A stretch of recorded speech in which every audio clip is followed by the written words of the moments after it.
नमस्कार बंधुरा रूमा रान्नाघरे चले एसेছি। আজকে আমি করে দেখাচ্ছি কাঁচকলার খোসা বাটা। কাঁচকলাটা সেদ্ধ করে নিয়েছি। কাঁচকলাগুলো এই যে এটা ভর্তা করে নেব। পেঁয়াজ নিয়েছি, শুকনো লঙ্কা ভেজে নিয়েছি, এটা মেখে নেব। আর খোসাটা আমি বেটে নেব। তা খোসাটা আমি এখন মিক্সার জারে দেব।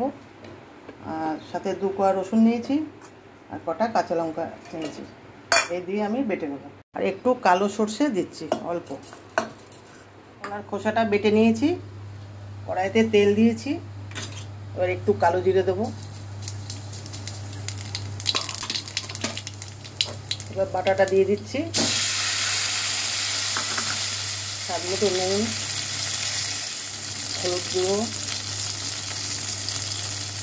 আর একটু চিনি।